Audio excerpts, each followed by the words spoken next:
Hello, today I'm talking to Louise Bijesse. Louise is the founder and CEO of UpTalent Consulting in beautiful North Carolina. So, Louise, thank you very much for joining me today. Hi, Ben. Great to meet you. Yeah, and I'm really looking forward to learning about your business. So, perhaps to start, let's get a quick summary. So, can you give us a quick overview of what UpTalent Consulting does? Most certainly, Ben. UpTalent Consulting, we're an HR consulting firm that provides total talent solutions for startups and for rapidly growing companies. We've been assisting clients that are generally, the founders of the company and members of their leadership team in putting in the best practices, processes, and solutions, tools in place. We foster our collaboration with them through our innovation, ensuring that we understand and support our clients' needs while also helping them with their businesses grow. Excellent. So that's quite a range there.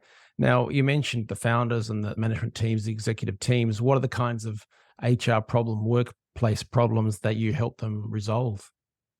Excellent question, Ben, because most startups and growth stage companies don't initially focus on HR.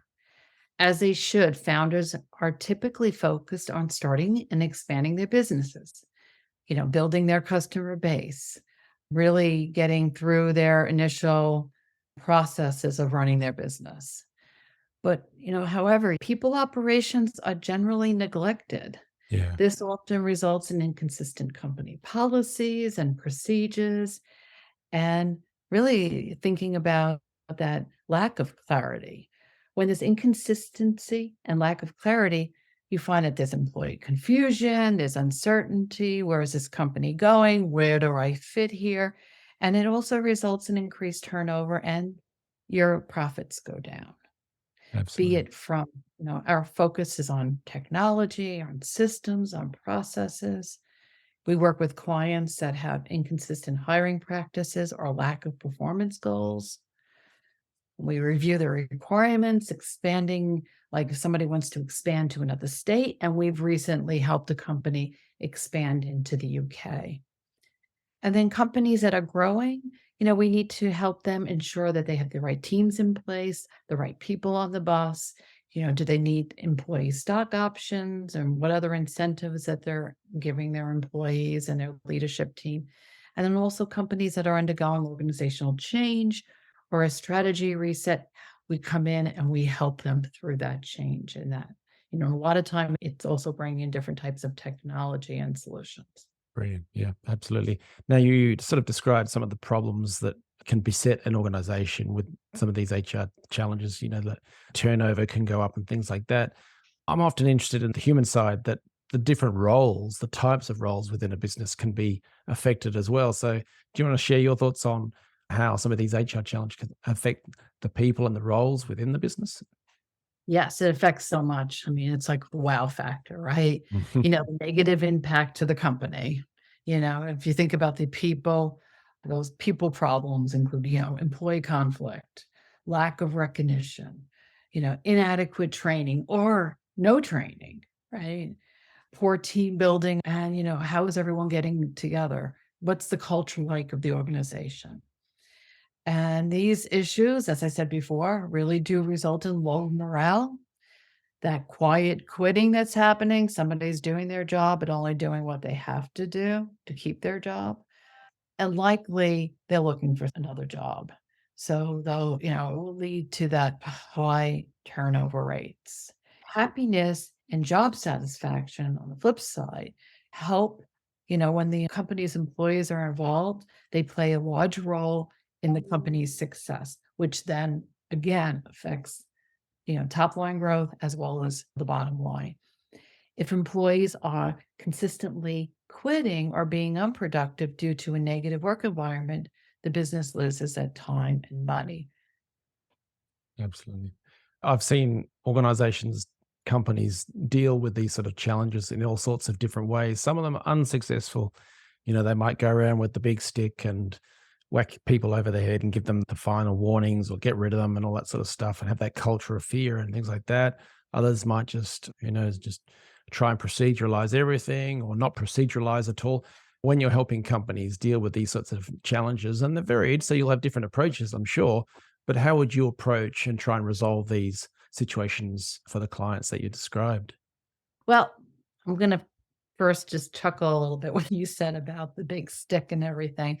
It's still, you think about the changing times and it evolves and everything, and employees aren't putting up with that stick anymore. So Yeah. you need to embrace them.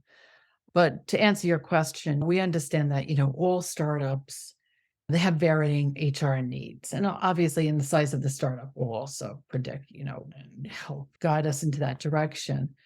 But we're very flexible and adaptable in our approach when we work with our clients so we can support them depending on what types of needs that they have. We start off, though, working with them. We perform a needs analysis, and then we provide our recommendations as we go through that needs analysis. And we also change, obviously, because the business is ever changing. So it might not be this is how it is today, but then we'll flex and gravitate towards another solution because the client's saying, hey, well, this is also going on now. So we work with them. Next, we partner with our client on their strategic planning. We review their current business roadmap and then the needs of their business. And then we create a long-term and a short-term HR milestones to fulfill those needs. What's the people operations plan, right? Mm. Where do they have to go when it comes to people to fulfill their business plans? And again, every client is different. It could be helping with something as simple as an offer letter or an agreement, creation of job descriptions, a job description library, company policies, company handbooks, recruiting for them, recruiting, an HR can come in as a fractional HR support for them, and then we'll help them bring in that person that will be in that role in the long term. We can also help them if they want to bring in a co-founder or somebody within their organization in that leadership role. And then we also do projects, to bring like HR systems, an RFP, implementation projects.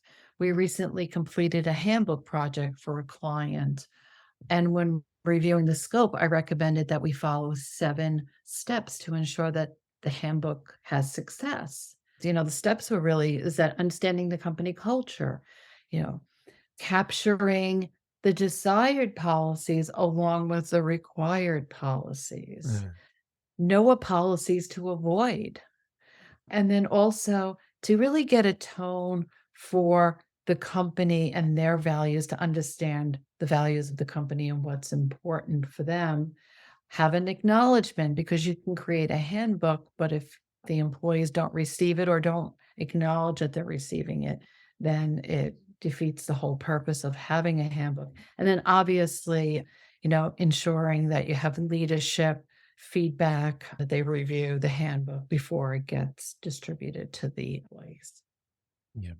That sounds very comprehensive. And it always surprises me, it shouldn't, but it does, that companies don't always implement sort of these practices, even just from the contracts. Yeah, we do the contracts, but anything else like the handbooks, onboarding documents, things like that, and having a plan in place. Because just put yourself in the shoe of a person who's joining your company and then they turn up and it's just chaos and mess, then they're not going to be very impressed. And it's more likely that they're going to start to think of looking around at other jobs, other opportunities sooner than they might otherwise, if they otherwise were impressed with the way it was organized and structured. So I think that's just so important, some of those things getting in place. You also mentioned, the recruitment, which talent acquisition. I know you've got a bit of a background there.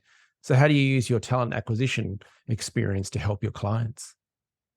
I was previously a talent acquisition leader for Compass Group, which is a food service provider, worldwide food service provider, as well as a vice president of talent acquisition for a very large healthcare provider. And part of my heart always stays with talent acquisition, even though I support HR and those processes.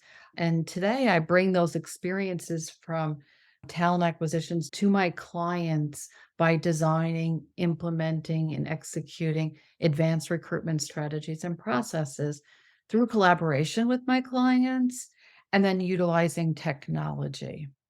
I always ensure that there is an emphasis on process improvement in TA or in HR and an improvement in metrics and reporting because reporting, it's not about the past story. It's about really the future and how it helps you, what the trends have you been going through and where that's going to take you in the future. And everything's about people, right? So in reporting, if it focuses on the quality of hire, the cost of hire, the time to fill, I'm currently working with one of my clients pretty closely. They have me work with their talent acquisition manager, Right. assessing current processes and the vendors and making recommendations to keep or to change out processes and solutions based on their growing business needs because they are a rapidly growing company as well. So, it's great to be able to also work on that talent acquisition aspect because, as I've said before, you have to have the right people on the bus when you're, running a company. Absolutely. I've seen the difference in business units where you've got different locations, and I've been from one unit to the next unit, and the performance, they were hitting their goals, their metrics all the time easily. The next business along, it was always a struggle. Things were going wrong. They were blaming different stuff, the environment, who knows. But the difference really for me was the time and attention and the effort they put into getting the recruitment side right. Because it just meant that they brought in the right people who did great job, and they're all committed and they're all very different, which is cool. Get a nice mix, but they've spent a lot of time and effort getting great people in, and that was the difference. So I'm glad you are offering that service to companies because it's just so important. It makes the rest of it so much easier, doesn't it, to manage that? Yeah. So if people want to learn more about UpTalent Consulting, what should they do next? Okay, thanks for asking that, Ben. I do have a website, so you can visit my website, uptalentconsulting.com. And then I'm happy to have a complimentary discovery consulting or just, brainstorm with other consultants. So there's a Candly on there. You can ask for a session with me. Happy to speak with you. Also, I'm very active on LinkedIn and Alignable. So happy for you to connect with me or send me a note through the messages. Excellent. Yeah. So if you're listening to this on the go, check out the show notes for the website. But yeah, I know Louise shares some great thoughts and advice on LinkedIn. So I follow and get some good tips. So I'd recommend you do the same. Louise, thank you very much for sharing your thoughts and advice. And I wish you all the very best with UpTalent Consulting.